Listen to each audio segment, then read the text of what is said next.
Today we're going to be talking everything terrariums. With cities urbanising, green space is getting less, people are looking for a bit of green within their house. They look after themselves, they require very little maintenance, and they're just a wonderful addition to any home. The whole idea of a terrarium is to create a low light, high humidity environment. One of the key mistakes people make is essentially plant choice. So we're talking rainforest here, we're talking tropicals, but people commonly will try to use cacti and succulents. Cacti and succulents like as much light as they can possibly get, and they do not like the humidity. So there are lots and lots of plants that do work for terrariums. It's just a case of picking the right plant for the right terrarium. A mistake commonly made as well is people picking young plants of larger varieties, but ultimately, give it 3, 4, 5 years, it could grow into a full specimen. If you go to garden centres now, you will often find there's a lot of baby plants, but these are younger plants of larger specimens. So although now it looks tiny and cute, it will eventually grow to essentially fill your terrarium. However, there are plants that you can buy which are maintainable, which you can prune back, which you can keep under control. There is so much choice out there now, you just need to do your research. But once we get planting, I have a selection of plants here, and I will talk you through a few of the do's and don'ts within these and some of the best plants to choose for your terrarium. So the substrate we're going to be working with today is Kurodama. What this does and what this creates is essentially the ability for it to be able to hold moisture, but also hold a lot of air. It is a combination of lava chippings and baked soil. A common misconception with plants is that they need soil. Plants don't actually need soil to survive. They just need moisture. What soil does for plants is essentially just hold that moisture.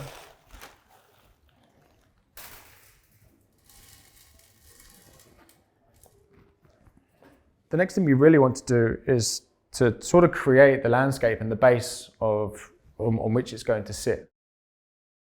If you create a flat landscape, you're minimizing your surface area. So what we're going to do here is try and sort of just bring the soil up as high as we can. You can do this as quickly, take as long as you like. This is one of the joys of having terrariums. You can just get lost in them and play about for hours.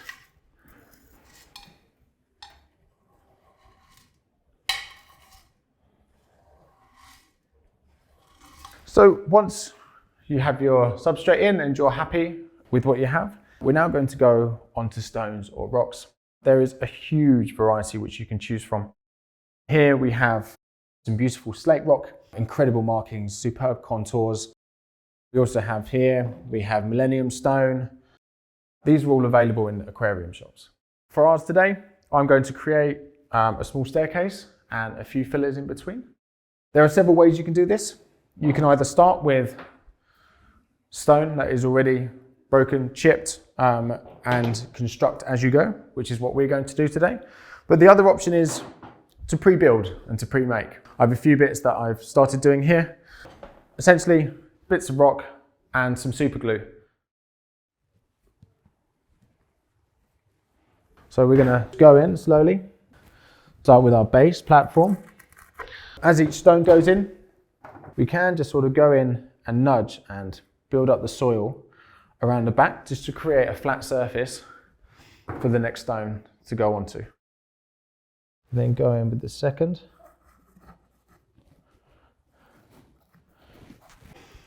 So as these rocks go in, if you do see gaps, this is also an opportunity to use the boulders to hold up this extra soil, using up more of our space.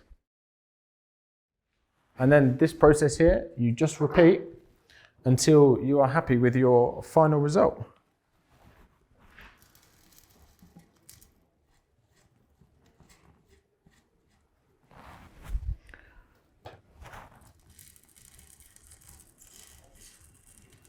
So looking at the structure, we have a fair bit of space on this left-hand side. So I'm going to take one of these stones, I'm going to find something which has some really nice sort of contours in it and something with a real bit of character. Dig this in and secure a little place. And then we can just work around with the brush.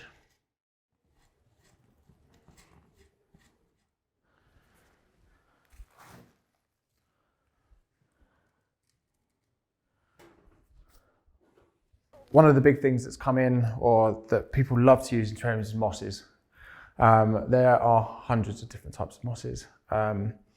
Sadly, you can't just pull any old moss off from around your garden or from the woodlands and use them in these. A lot of them, you put them into high humidity, they will just wilt away, they will go straggly, and they'll just look very unattractive. Today, we're going to be using one called carpet moss or bun moss.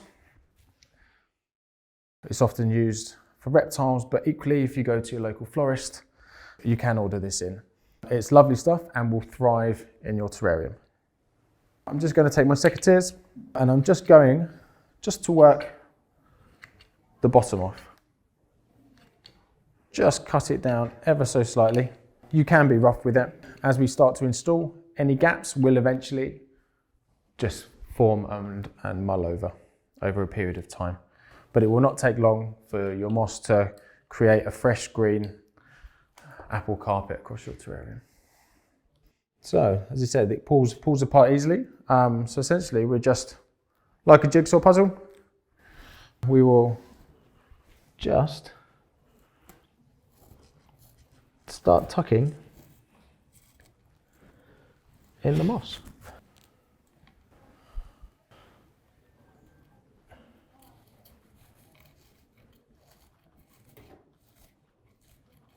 So now we have our sort of basis of our terrarium here. You know, the moss is in roughly. I said we're going to be able to tidy out sort of any imperfections a little bit later. We're now going to go on to plants. Plants are one of the biggest factors in building a terrarium. There is a right and there is a wrong, and there's also a middle ground. Plants that are actually really good for terrariums, I've found, are aquatic plants.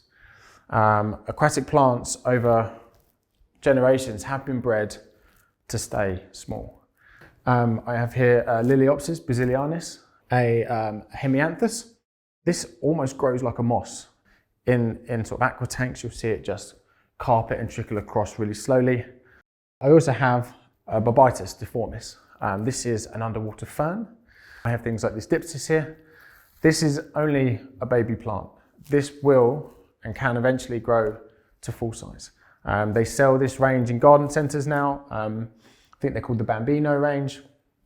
I also have this Chamaedorea here. All of these plants, spider plant, now they're cute, they're tiny. These can and will eventually grow to full size, but do work. They do work well in terrariums.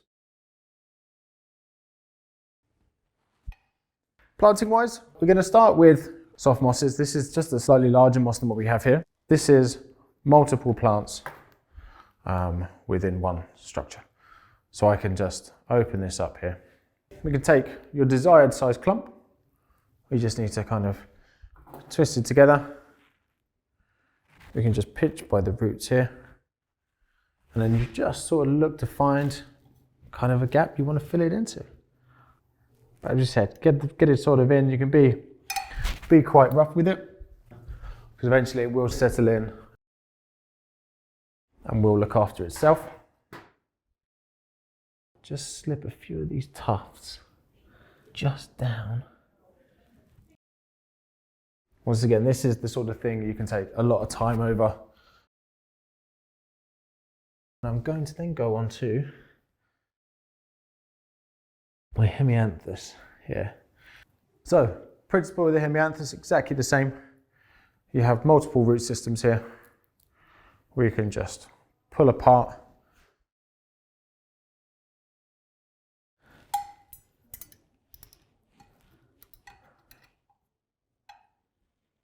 I'm now going to look at just sort of putting a little bit of structure, a little bit of pop within.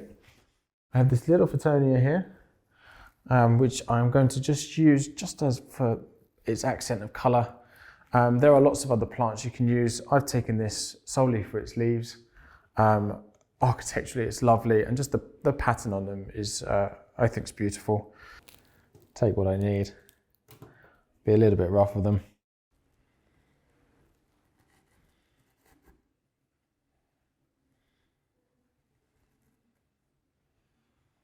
So we've kind of created this foreground. I probably will be adding a few more bits in here. There's a lot of empty space at the top. I'm going to go for this small little fern. So I'm going to open these up and take apart what I need.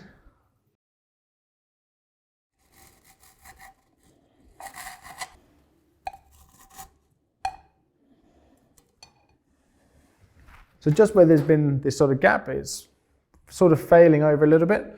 I've left an area around it. I can then come in with a little bit of moss, which I'm going to sort of tuck and support in. I'm actually going to go for some of the bun moss again.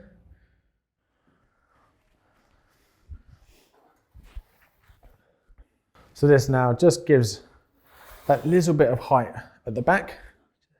But I think I'd like a little bit more height just one other place. I think there can be a tendency to get slightly carried away with planting, but we have to remember that these things are going to grow, they're going to spread, things will develop. So it's often just almost slightly underplant, and then you can always add a little bit later if you need to. We have a nice bit of structure, we have a bit of colour, we have a little bit of height. I think we have the start of a nice little terrarium. Now that I've planted it, I'm going to give it a really good soak. So water-wise, if you're lucky enough to live in a soft water environment and you don't have limescale and you don't have big calcium deposits and you've got beautiful clean water, lucky you, you can use water straight out the tap. Equally, distilled water, which you can find in most car garages, or essentially bottled water. Essentially kind of just want to saturate the moss and the plants around just to create that initial water content within. After this, the care and attention of it, really, it should be quite simple. You'll watch the terrarium as it starts to work during the day. As the light hits it, it will start to condense. If you have too much condensation, there's too much moisture within your terrarium. So all you can do is take your cork out, open your lid slightly, let a bit of the moisture come away, close the lid back down, and then watch how it develops. Keep an eye on this for the first few weeks. Eventually, once you get your moisture levels correct, as long as it remains closed, you should only really have to mist it once every couple of months.